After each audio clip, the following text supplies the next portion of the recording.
Hey to all my sports card investor and collector friends. I hope that everyone is having a great day.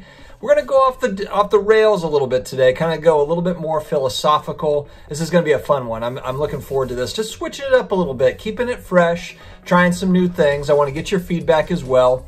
But before we do that, I've been doing over the last few videos trying to do kind of a positive message at the end of the video, some sort of kind of like an affirmation, something to kind of get you on your day with a positive note. But I'm going to switch it up. I'm actually going to do it in the beginning of this video, but instead of me talking about that particular thing, I'm going to let the man, one of the men himself, huge role model for me growing up, I'm going to play this clip for you. Maybe it's my fault. Maybe I led you to believe it was easy when it wasn't. Maybe I made you think my highlights started at the free throw line and not in the gym. Maybe I made you think that every shot I took was a game winner. That my game was built on flash and not fire. Maybe it's my fault that you didn't see that failure gave me strength, that my pain was my motivation. Maybe I led you to believe that basketball was a God-given gift and not something I worked for every single day of my life. Maybe I destroyed the game. Or maybe you're just making excuses.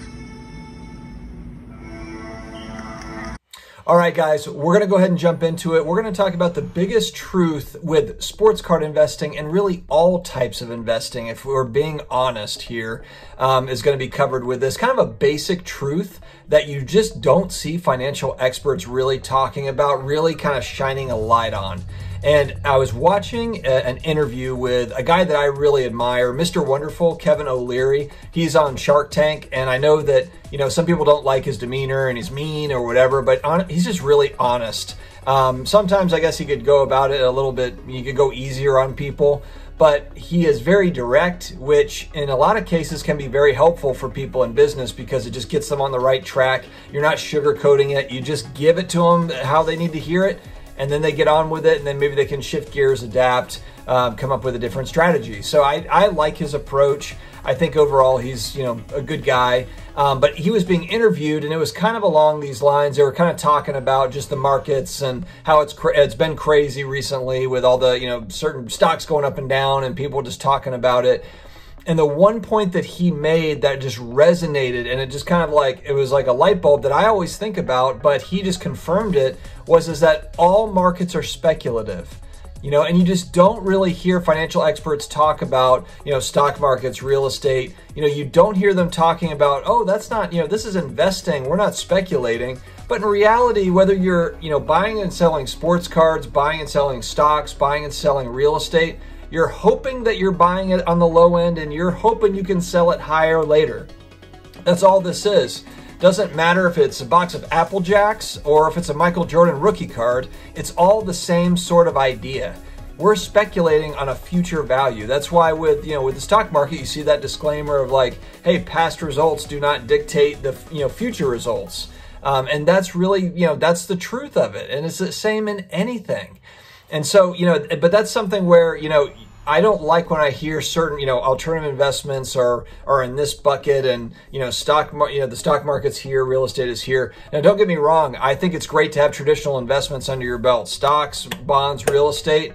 I'm all for it, but I also think there's really a great place for alternative investments, and especially in today's world. And let's face it, if every company, you know, publicly traded company acted, you know, if it was all just based on earnings and that's all that mattered and brand image and things like that, then it would be pretty easy to read the stock market. It'd be pretty easy to pick companies and figure out who we're going to invest in. But that's just not the reality. There's a ton of different variables at play that push stocks up and down, and it's not predictable. Nobody knows what tomorrow holds. Nobody knows what's going to happen to any given company on any given day. It's all speculation. Just because we have more history and maybe we feel a little bit, you know, warmer inside about it with the markets, that doesn't mean that it's not going to, you know, crumble tomorrow. We just don't know it. We don't know. I think that it's good to have money in the U.S. economy, which essentially is what the market is. But there's a lot of concerns nowadays with the value of the dollar, with the economy as a whole. You know, we've talked about it on other videos where it's kind of like it feels like everything is fine, but it's not. It's not fine. You know, we've been going, you know, over a year now, you know, dealing with the crisis from 2020. We're just printing money. You know, at some point it feels like something's got to give. You know, prices on everything is inflated. It's a weird time. It's a really, really strange time. So, you know, just to have like severe comfort in, you know, any given investment, I think is just not, you know, I think it's good to kind of question these things. For me, I question, and I try to question everything. Even if I feel really strongly about something, I usually question myself 10 different ways to try to figure out why I might be wrong, just so I've got, you know, plan B, C, D, E, F, you know, in case something does happen. Shifting over to sports cards. So I like to speculate on sports cards. It's no, you know, secret here on this channel. We talk a lot about sports cards, different alternative investments. I'm speculating on 1988 Ninja Turtle action figures that are still in the box. I mean, we're all over the map here, guys. You know, so I like to speculate on cards. I will throw out one thing that I'm a little bit concerned about. I saw, and maybe you guys saw this too, there was a couple of Mike Trout rookie cards. 2011, I believe it's Tops Traded is the one that, you know, his kind of iconic rookie. And there was a couple sales of around 10 grand that were fishy, I guess. And then those same cards were then relisted, you know, just hours later after those auctions had ended or whatever. And I've been seeing that a lot more where it's weird. I'm looking up a card on eBay and I'm seeing an auction that sold way up here. And then I'm seeing buy it nows that are half the price. And I'm just trying to figure out in my head, like, what am I missing here? And I understand, like, you know, it could be chrome versus paper. I made that mistake a few weeks ago where I was comparing Brady rookie cards, but that wasn't it. I mean, these are literally just, I've seen this a lot of different ways on eBay where there's auctions that are like mind blowing. And then and it's not just, you know, I know people will say it's PWCC and it's Probstein, and it wasn't even those. It wasn't the big auction houses. It was smaller auction houses, and I'd even look at the bid history and it kind of seemed okay. That stuff kind of concerns me because it just doesn't make sense to me that there's an auction that went off for $5 grand for a card and there's buy it nows at $2,000. And it makes me wonder, why are people not seeing the buy it now? Or why are they skipping over it? Or are they just not looking for it? I don't get it. I don't get how it happens. But, you know, that is something that concerns me with sports card pricing right now, kind of in that middle tier. You know, like a Mike Trout rookie card that's what, historically $3,000, $4,000, $5,000, maybe in a PSA 10. I haven't looked it up in a while. But my point is like these Michael Jordan rookie cards that are now going for $700,000.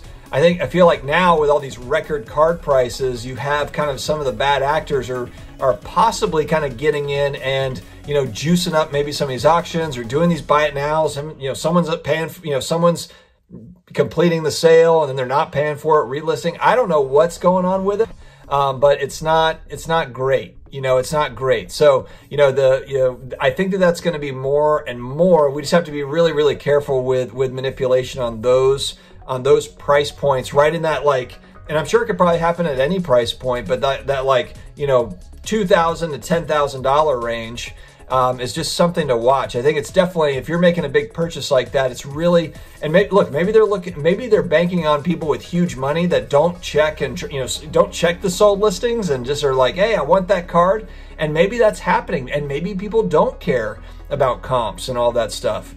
But it's something that I'm paying attention to.